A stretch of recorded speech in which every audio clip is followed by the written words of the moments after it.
Mohon maaf, karena manusia itu banyak masuk ke dalam neraka karena hatinya. Kalau lisan udah jangan ditanya deh, karena hati lisan keluar, kan begitu. Karena hati lisan, nggak ada orang lisan dulu baru masuk hati, nggak ada. Itu orang gelo. Sama satu lagi, ibu bapak kalau mau ngomong pikir dulu, pikir baru ngomong. Jangan ngomong dulu baru otak adanya di atas apa di bawah. Kalau orang yang ngomong dulu baru mikir, otaknya di mana? Dengkul.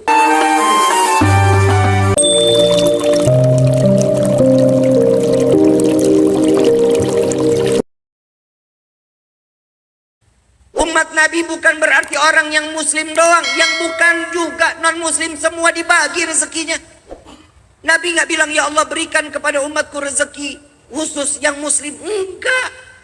Yang diberikan kepada umatku berkahkan rezekinya. Itu mau yang dia beriman kepada Allah maupun yang enggak, semua dibuka rezekinya. Coba lihat mal-mal, naik gak omsetnya? Naik loh. Mau dia yang bukan Islam, mau dia yang Islam, semua dibagi rezekinya karena doa Nabi Muhammad sallallahu alaihi wasallam. Kenapa saya membicarakan hal yang seperti ini? Mohon maaf, karena manusia itu banyak masuk ke dalam neraka karena hatinya. Kalau lisan udah jangan ditanya deh, karena hati lisan keluar, kan begitu. Karena hati lisan, nggak ada orang lisan dulu baru masuk hati, nggak ada. Itu orang gelo. Sama satu lagi, ibu bapak kalau mau ngomong pikir dulu, pikir baru ngomong. Jangan ngomong dulu baru otak adanya di atas apa di bawah. Kalau orang yang ngomong dulu baru mikir, otaknya di mana?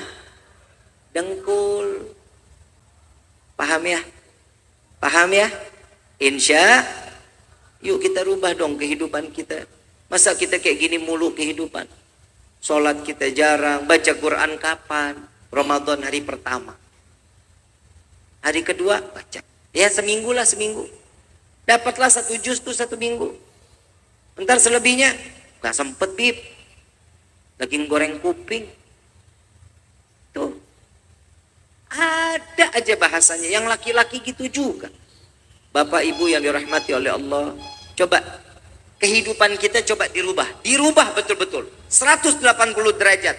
Yang biasanya kita sholawat 10 tambah jadi 100, yang biasa 100 tambah jadi 300. Jangan tanggung-tanggung bulan sholawat ini bulannya, karena di bulan Sya'ban inilah Allah turunkan firman, innallaha wa malaikatahu yusalluna 'alal ya ayyuhalladzina amanu. Ini bulan ini Allah turunkan ini firman, makanya perbanyak sholawat, selamatin diri kita, gapai hidayah. Hidayah itu dicari, bukan ditunggu. Kalau ditunggu namanya BLT. Betul Pak Bu? Paham ya? Jangan ditunggu, cari hidayah, cari. Bapak, Ibu sering-sering bawa anak ke masjid. Ya, sering bawa anak-anak ke DKM jangan ngomel-ngomel. Kalau di masjid ada orang lari-larian, anak lagi bercanda, nggak apa-apa, biarin. Biarin, namanya juga anak. Habis ngeganggu yang sholat, bib, ya geser sholatnya. Pisahin 3 sop. Pisahin. Nih, yang anak-anak di belakang, yang orang dewasanya di depan. Sholat yang khusyuk. Kalau yang laki-laki, yang anak-anak pada bercanda-bercanda, wah, ya wajar namanya anak-anak. Coba kalau aki-aki yang begitu. Wajar nggak?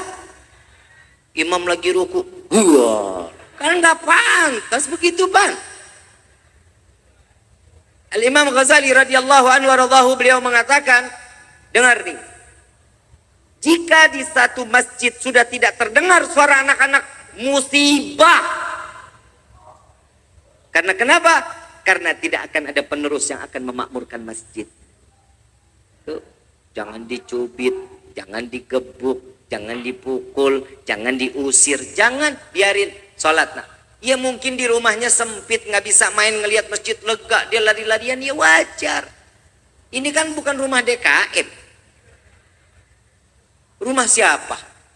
Rumah Allah, kecuali ini anak-anak pada kencing. Ya nggak boleh lah.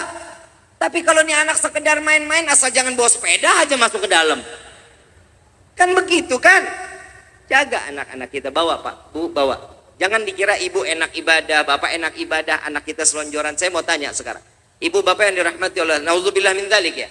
Kalau di rumah kita kebakaran, anak kita ada di dalam kamar, kita selamatin apa enggak?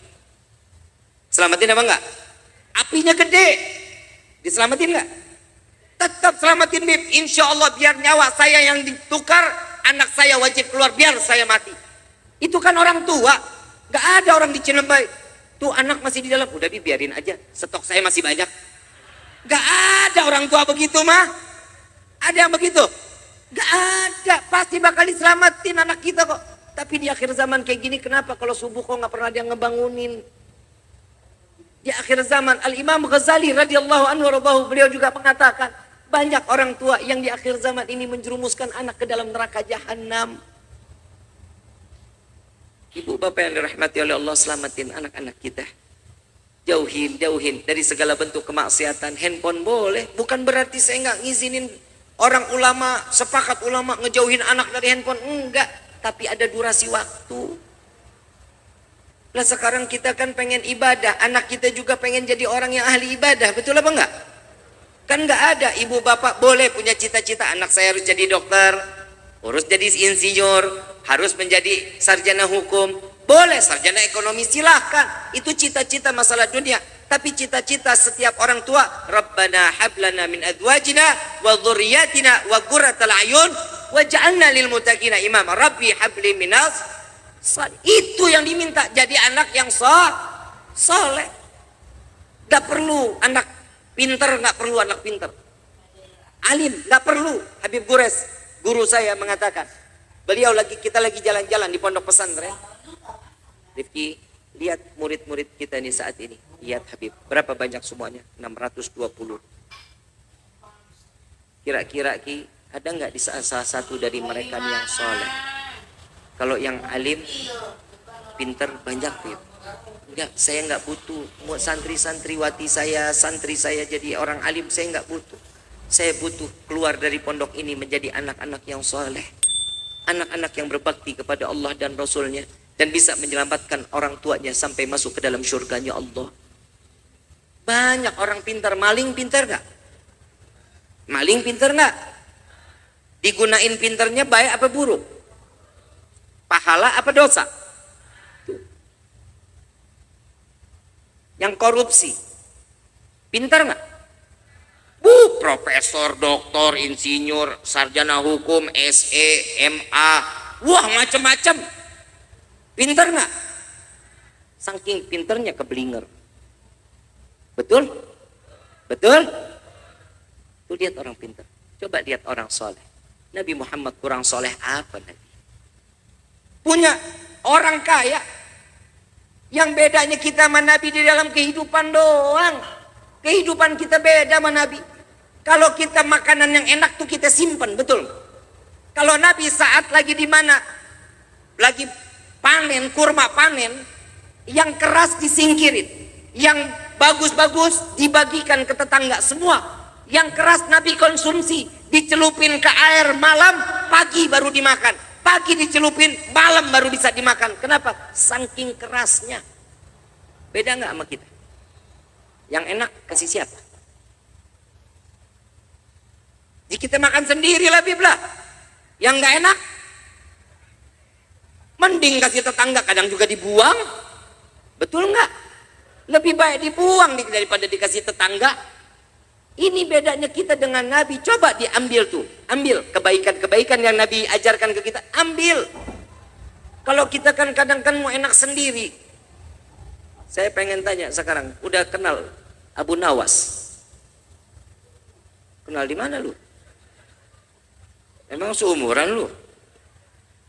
Pernah dengar nama Abu Nawas? Pernah dengar? Kisah Abu Nawas tahu? Insya Allah yang kita kisah Abu Nawas ini yang kita dengar tuh karena kecerdikannya. Betul nggak? Kita kalau teman banyak akal, kita bilang, ini otak-otak Abu Nawas. Betul nggak? Abu Nawas itu seorang wali min auliyaillah. Baina maghrib wa isya, nggak pernah lepas baca kulhu 15.000 kali. Setiap satu rakaat salat khatam Al-Quran. Belum yang lainnya belum. Beliau setiap dapat masalah langsung diturunkan ilham oleh Allah. Diberikan ilham.